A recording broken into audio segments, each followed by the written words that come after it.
Showbiz industry nagluluksa sa pagpanaw ng TV executive na si Dio Indrinal. Mga kapamilya stars at TV personality nagbigay pugay.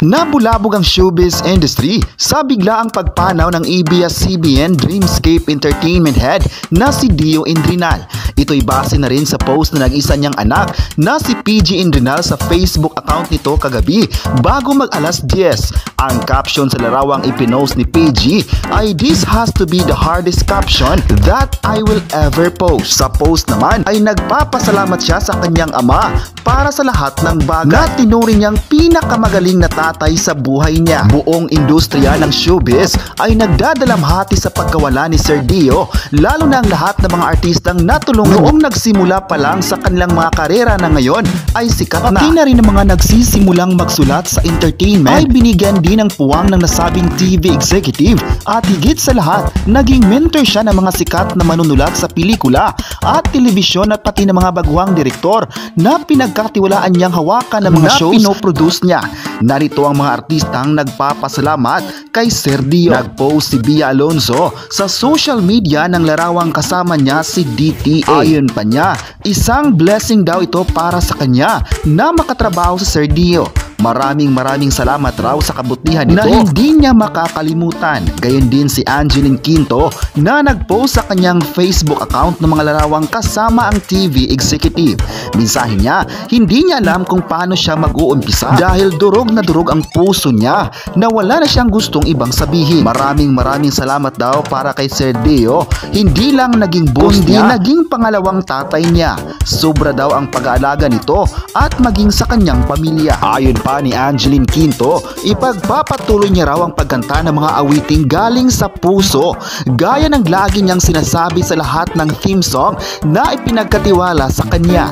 Mahal na mahal niya daw si Sir Dio at sana iyakap siya sa kanyang mama ba. At ang ex-beauty queen naman na si Bianca Manalo na matapos manalo bilang Binibining Pilipinas Universe 2009 ay binigyan kaagad ni Sir Dio ng solo project, ang Juanita Banana, na tumagal ng 1 taon. Komento niya sa larawan ni Sir Dio, pinapadala niya ang kanyang pagmamahal at pagdarasal. Papasalamat siya kay Sir Dio. Mula naman kay Yam Concepcion na nakabase ngayon sa Amerika, nagpapasalamat siya at ibinigay ang pagmamahal at pagdarasal. Buong sugatan naman ang post ng aktor na si Jake Ejercito na sa Dreamscape nagsimula ang acting career. At ang dating child star na si Jana Agoncillo ay nagpost din ng condolence at pinapasalamatan niya ang lahat ng mga bagay na natulungan siya ni Sir Dio. Pati ang singer-actress na si Vina Morales ay nagparating din ng pakikiramay sa anak ng namatay. Ayon pa niya, condolence daw at pinadala niya ng isang mahigpit na yakap. Marica Reyes naman na binigyan ng acting career ni Sir Dio ay nag-post din ng big hug at sinabi pa niya na forever grateful para sa kanyang ama. Praying hands at broken hearted emojis ang naman post ni Shaina Magdayaw. Ayon pa niya, grateful daw siya para sa kanyang ama. Sobrang dami niyang natulungan. Broken hearted at crying face emoji naman ang post ng King of Teleserye theme song na si Eric Santos. Isa pang binigyan ng acting career ni Sir Dio ay si Richard Yap na ngayon ay nasa Jimmy 7 na. Ayon pa niya, isang sincere na condolences na ipinala niya kay Sir Dio. Ang direktor na si Direk Mayor Lino Cayetano ay sa Dreamscape nagsimula pagkatapos niyang mag-starstruck sa Jimmy 7. May mensahe rin ang Cornerstone Entertainment President at CEO na si Erickson Raimundo na huling sabi sa kanya ay tumingala siya kay Sir Dio dahil isa itong hinyo bilang producer, writer at negosyante. Isa rin sa aktor na nagsimula sa pangangalaga ni Sir Dio ay si Inchong D. Ayon pa ni Maha Salvador, isang mahigpit na yakap ang ipapadala niya para sa kanya. Pakikiramay naman ang aktres na si Judy Santa Maria. Mahal niya si Sir Dio, sana mapayapa ito. Di rin nagpahuli si Andrea Brillantes na lumaki ang pangalan dahil sa mga magagandang programang ipinagkatiwala ni Sir Dio. Nabigyan din ng pagkakataong maka-work ng Dreamscape si Bila Padilla na ayon pa niya'y nagdarasal ito para sa kanya. Mensahe naman ni Chiripay Picache, mahigpit na mahigpit ang yakap niya. Kasama rin noon si Raisa Zenon sa Batang Quiapo na naghatid din ng pakikiramay kay PJ.